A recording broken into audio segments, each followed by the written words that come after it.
नमस्कार साथियों, आपके अपने YouTube channel math by Shubham sir में आपका स्वागत है। हम लोग मैथ में पढ़ रहे हैं नंबर सिस्टम में हम लोगों ने पिछली क्लास पढ़ी है यूनिट डिजिट, इकाई के अंक की। हम लोग अगला टॉपिक पढ़ रहे हैं नंबर सिस्टम का, number of zeros. Number of zero का मतलब शून्य की संख्या ज्ञात करना। शून्य की संख्या ज्ञात करना एक बहुत छोटा सा टॉपिक है।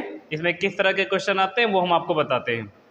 देखिए, जैसे आपके सामने पहला क्वेश्चन लिखा हुआ है, अगर हम लोग 1 से लेकर 20 तक की सभी संख्याओं को गुणा करें तो शून्य की संख्या। कैसे शून्य की संख्या? मतलब अगर आप 1 से लेकर 20 तक की सभी संख्याओं को गुणा करेंगे तो इकाई की तरफ से कितने जीरो आएंगे ये आपको बताना है। एक एग्जाम्पल से बात समझते हैं। देखिए, अगर आपके सामने इन क्वेश्चनों को भी देखेंगे, पहले एक एग्जाम्पल लिखा है आपके सामने, अगर आप उसको समझें। अगर लिखा हो कि आप 1 गुणे 2 गुणे 3 और इस तरह करते हुए कहाँ तक 10 तक की संख्याओं को आपस में गुणा कर लें। लिख ही लो पहली बार।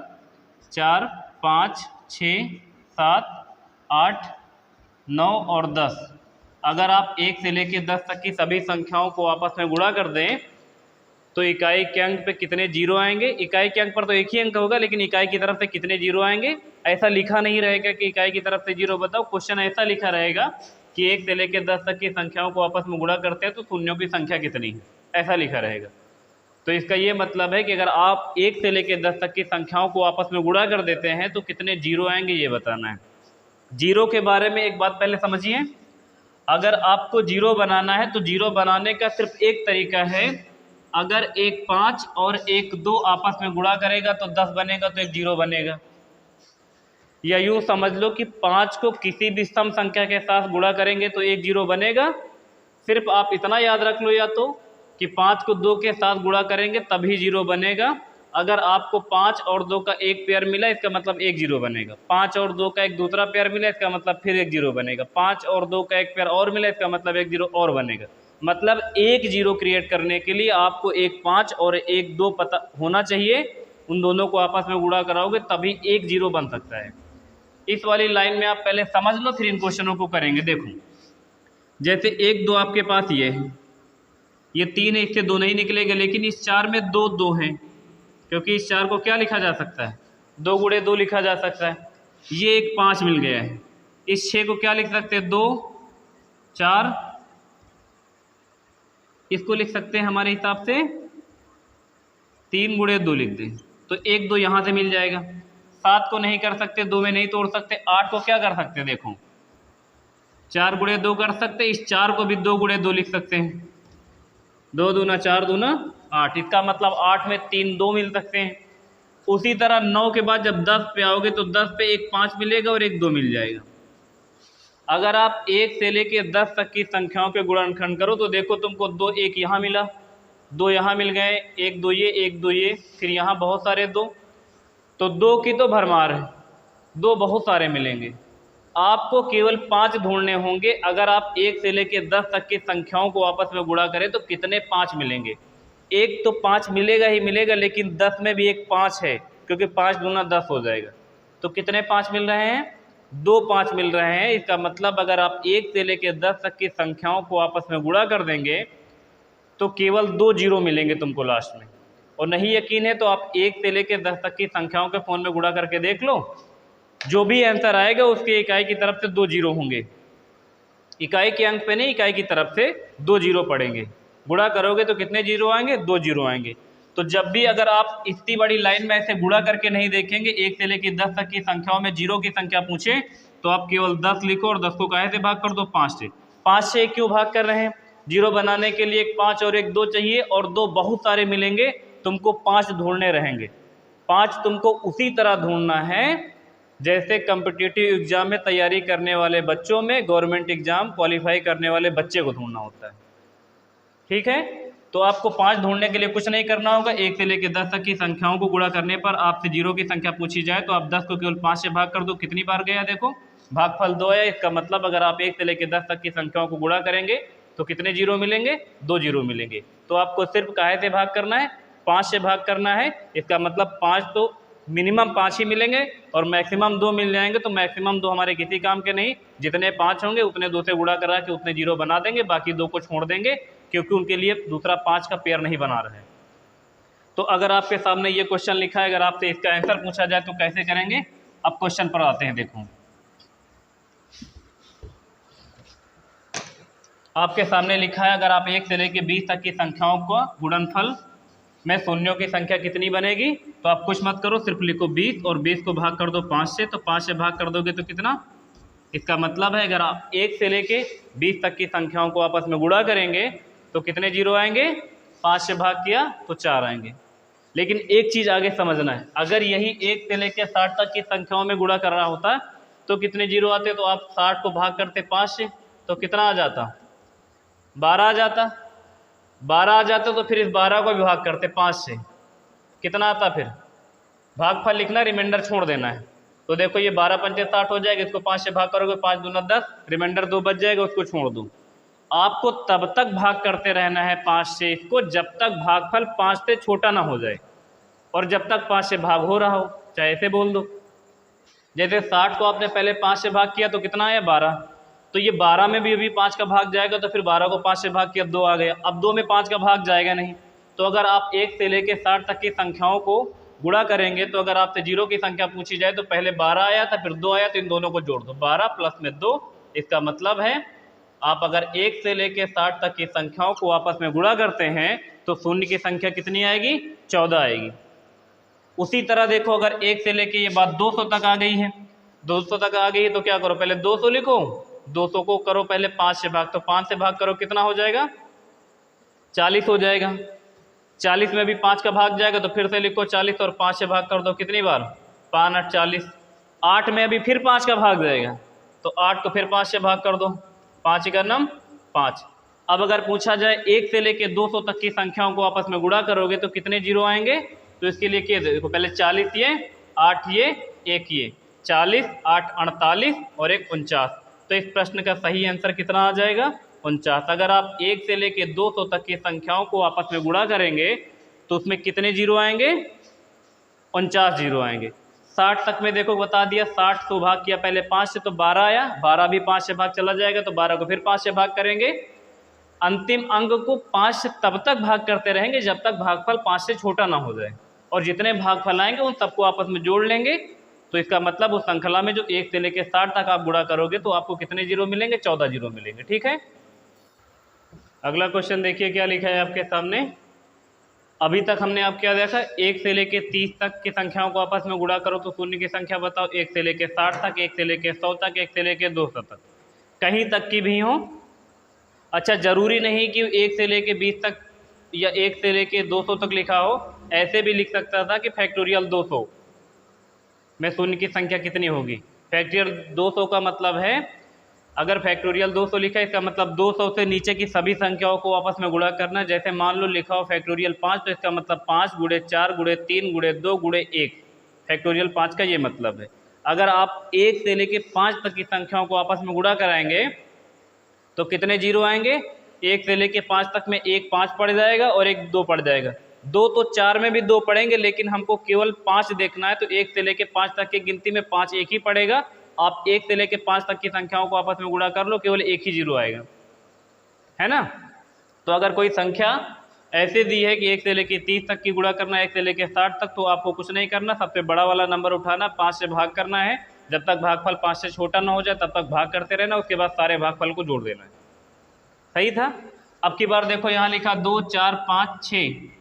अच्छा, 2 4 लिखा तो 5 नहीं होना चाहिए, फिर यहाँ 2 के बाद 4 लिखा है तो 4 के बाद क्या लिखा होना चाहिए था? फिर 6 होना चाहिए था, फिर 8 होना चाहिए था, और 8 के बाद फिर इसका मतलब लास्ट में 30 हो सकता है। हाँ, हो सकता है, क्योंकि देखो ये सारी सम संख्याएं लिखी, 2 लिखा है, फिर 4 लिखा है, फिर 4 के बाद 6 लिखा है, फिर 6 के बाद 8 लिखा है। इस तरह करते करते कहाँ तक लिखा है? 30 तक लिखा है। एक तो नॉर्मल प्राकृतिक संख्याओं को आपस में गुणा हो सकता है, अब की बार सम संख्याओं का श्रृंखला है। अगर 1 से लेकर 30 तक लिखी गई हैं संख्याएं, अगर आप 1 से लेकर 30 तक की संख्याएं लिखोगे तो इसका मतलब 30 तक की संख्याओं में 15 सम पड़ेंगी और 15 विषम पड़ेंगी। अगर आप 1 से लेकर 10 तक की गिनती लिखते हो तो उस 10 तक की गिनती में 5 सम संख्याएं लिखते हो और 5 विषम संख्याएं लिखते हो। उसी तरह अगर आपने 1 से लेकर 30 तक की संख्याएं लिखी तो उसमें से 15 सम और 15 ही तो विषम लिए हो। तो इस 30 को नहीं भाग करना है। अगर सम संख्या दे दी जाए तो इसका मतलब 30 तक की गिनती में 15 सम संख्याएं आएंगी और 15 ही विषम आएंगी, 15 ही विषम आएंगी। तो आपको क्या करना है, इस 15 को भाग कर देना है कितने से, 5 से। 5 से क्यों भाग कर रहे हैं, क्योंकि हमको 0 बनाने के लिए 5 और 2 चाहिए, और 2 की संख्या बहुत रहती है, तो हमको केवल ये देखना कि 5 कितने पड़ेंगे।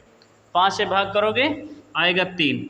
इसका मतलब है कि अगर आप 2 से लेकर के 30 तक की आपस में सभी सम संख्याओं को गुणा करोगे तो कितने 0 पड़ेंगे, 3 0 पड़ेंगे। आप करके देख लीजिएगा।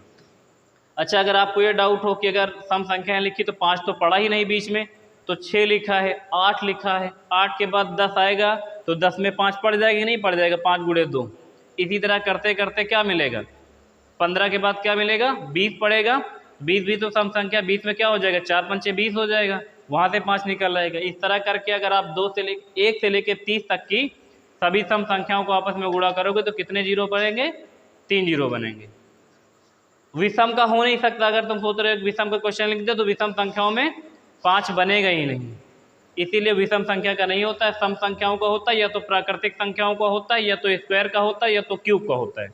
बस आपको यही 4 ध्यान रखने। प्राकृतिक संख्याओं को गुणा या तो देगा, या तो सम संख्याओं को गुणा देगा, या तो स्क्वायर संख्याओं को, जैसे ये क्वेश्चन लिखा है आगे, तो या तो क्यूब का देगा। जैसे आगे देखो लिखा हुआ है 2 से लेकर 400 तक की, 2 है फिर 4 है, 2 के बाद 4 हो जाने का मतलब है कि 2 के बाद 3 नहीं, इसका मतलब सम संख्याएं।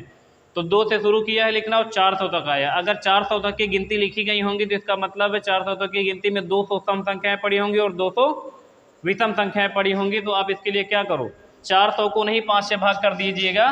400 तक की गिनती में 200 सम पड़ी होंगी और 200 विषम संख्याएं पड़ी होंगी, 200 सम और 200 विषम। तो आप क्या करो, 200 को 5 से भाग करो। 200 को पहले 5 से भाग करोगे तो आ जाएगा 40। 40 अभी 5 से और चला जाएगा तो फिर इस 40 को फिर 5 से भाग कर दो तो कितना हो जाएगा, 5 8 40। 8 अभी फिर 5 से चला जाएगा तो फिर 5 से कर दो तो कितना, 5 इकन्नम 5। रिमाइंडर छोड़ देना, रिमाइंडर से कोई मतलब नहीं। भागफल देखो कितना, एक बार 40, एक बार 8, एक बार 1। अब अगर पूछा जाए कि इसमें कितने 0 पड़ेंगे तो 40 8 48, 48 एक कितना 49। इस प्रश्न का सही उत्तर कितना आएगा, 49 आएगा। अगला देखिए आपके सामने लिखा 1 का स्क्वायर प्लस 2 का स्क्वायर प्लस 3 का स्क्वायर प्लस 4 का स्क्वायर। इस तरह करते करते कहाँ तक लिखा है, 20 तक की संख्याओं के वर्गों का आपस में गुणा करेंगे तो कितने 0 बनेंगे, ये जानना है। इसमें भी कुछ नहीं करना, जो इधर करते हुए आ रहे थे इससे पहले वाले क्वेश्चन में। यहाँ तो चलो सम है तो हम लोगों ने इनका आधा किया है, यहाँ भी सम था तो यहाँ आधा कर लिया है। जैसे अभी 1 से लेकर 30 तक की संख्याओं को आपस में गुणा किया गया था तो देखा गया था 0 पढ़ने के लिए क्या किया गया था, 30 को 5 से भाग कर दिया था। 5 छक्का 30 और उसके बाद 6 में फिर 5 का भाग जाएगा तो फिर 5 से करोगे तो कितनी है, एक बार चला जाएगा। 6 में 5 का टेबल लगाओगे, 5 इकन्नम 5 और हो जाएगा तो कितना हो जाएगा, 7 हो जाएगा। उसी तरह अगर आप 1 से लेकर 20 तक पहले देखें तो 20 को 5 से भाग करेंगे, 5 से भाग करोगे तो कितना आ जाएगा, 4 आ जाएगा। 20 ही तो है और संख्याएं प्राकृतिक ही तो है, 1 2 3 4 5 लिखी, तो केवल आप 20 को 5 से भाग करो, 4 आया और सबके ऊपर पावर स्क्वायर लगा है, इसका मतलब ये आपस में गुणा हुई है तो इसको 2 से गुणा कर लो तो कितना आ जाएगा, 8 आ जाएगा। अगर स्क्वायर लिखा रहेगा तो 5 से ही भाग करना, बस जो आंसर आए उसमें 2 से गुणा कर लेना है। क्यूब वाले में 3 से गुणा करा लेना है ना। अगर देखो 1 से शुरू होकर 100 तक आई है तो इसका मतलब 100 को 5 से भाग करो और 5 से भाग करोगे तो कितना आ जाएगा, 20। और 20 को भी फिर 5 से भाग करना है क्योंकि 20 में 5 का भाग चला जाएगा तो कितनी बार, 4। टोटल कितने 0 आएंगे, 24। लेकिन ये इसमें क्या लगा है, क्यूब लगा, इसका मतलब 100 गुणे 100 गुणे 3 बार है। ऐसे ही समझ लो। जैसे इस वाले में स्क्वायर लगा, इसका मतलब क्या है, 1 गुणे 1 है, फिर 2 गुणे 2 है, फिर 3 गुणे 3 है, फिर 4 गुणे 4 है, फिर 5 गुणे 5 है, फिर 6 गुणे 6। इस तरह करके 20 गुणे 20 होगा। हर संख्या 2 2 बार है, तो जैसे 4 0 पढ़ रहे थे हर संख्या 2 2 बार पढ़ रही थी, इसको 2 से गुणा कर ली। इस वाले में हर संख्या 3 3 बार पढ़ रही है तो 24 को 3 से गुणा कर लो, तो 24 गुणे 3 कर लो, कितना हो जाएगा, 3 चौक 12 के 2 कैरी 1 और 3 दूनी 6 7। तो कितने 0 पड़ेंगे, 72 0 पड़ जाएंगे। 3 चौक 12 की 2 और 3 दूनी 6 7, सही है। देखेंगे आगे का क्वेश्चन। ये क्वेश्चन वही है, बस इनका लिखने का रूप बदल गया है। जैसे लिखा हुआ है फैक्टोरियल 129 में शून्यों की संख्या कितनी होगी, इसका मतलब है 129 से नीचे की सभी संख्याओं को लास्ट एक तक अगर पहुंच जाए, आपस में गुणा कराया जाए तो शून्यों की संख्या कितनी बनेगी। इसी तरह फैक्टोरियल 100 लिखा, फैक्टोरियल 100 का मतलब है 100, 99, 98 करते हुए एक तक आना, सब आपस में गुणा कराओगे तो शून्यों की संख्या कितनी बनेगी। तो क्वेश्चन वही है, शून्यों की संख्या बनानी है तो 5 और 2 ढूंढने हैं, और 2 तो हर संख्या में भरे पड़े हैं, तो आप सिर्फ संख्या को 5 से भाग कर लो और तब तक करते रहो जब तक भागफल 5 से छोटा ना हो जाए। तो आप पहले 129 को भाग करो 5 से, 5 से पहले भाग करोगे तो देखो 5 दूना 10 हो जाएगा और 5 पचे 25, 25 अभी 5 से कट जाएगा तो फिर क्या करो 25 को फिर 5 से भाग करो, 5 पचे 25, ये 5 और ये 25 जोड़ दो, 25 और 5 जोड़ दोगे कितना आ जाएगा 30। इसका मतलब है अगर आप 1 से लेके 29 तक की संख्याओं को आपस में गुणा कर दोगे तो कितने जीरो आएंगे, 30 जीरो आएंगे। ठीक है, फैक्टोरियल 100 लिखा होने का मतलब 1 से लेकर 100 तक की संख्याओं को गुणा करोगे तो कितने जीरो आएंगे ये बताना होगा। तो आप लिखो 100 और बटे में करो 5, 5 से काटोगे तो कितना हो जाएगा 20, और फिर इस 20 को भाग करोगे 5 से तो कितना हो जाएगा 4, तो इसका मतलब है 20 और 4 कितना 24। इस प्रश्न का उत्तर कितना आ जाएगा, इसका 30 आ जाएगा और इसका 24 आ जाएगा। सही है। फिर लिखा है फैक्टोरियल 40, फैक्टोरियल 40 का वही मतलब है कि 1 से लेकर 40 तक की संख्याओं को आपस में गुणा करोगे तो कितने शून्य आएंगे। शून्य का मतलब पूरी संख्या को आपस में गुणा कर दोगे तो लास्ट में कितने जीरो रहेंगे ये बताना है आपको। तो आप कुछ नहीं करो, बस 40 को 5 से भाग कर दो, 5 8 40, 8 में अभी फिर 5 का भाग चला जाएगा तो फिर 5 को कर दो कितना 1, 5 एक नम 5, 3 रिमाइंडर बचेगा, रिमाइंडर से कोई मतलब नहीं, केवल भागफल में ध्यान देना है। तो 8 1 9, इसका मतलब है अगर आप 1 से लेकर 40 तक की संख्याओं को आपस में गुणा करते हैं तो उसमें शून्य की संख्या कितनी आएगी, जीरो की संख्या 9 आएगी। अगर आपको हमारे पढ़ाने का तरीका अच्छा लग रहा है तो वीडियो को लाइक शेयर और सब्सक्राइब करना ना भूलें। अगर आपका कोई डाउट है, आपका कोई क्वेश्चन है तो कमेंट बॉक्स में लिख सकते हैं, अदरवाइज आप हमारा Telegram channel math bye Shubham पर ज्वाइन कर सकते हैं। ठीक है, थैंक यू सो मच।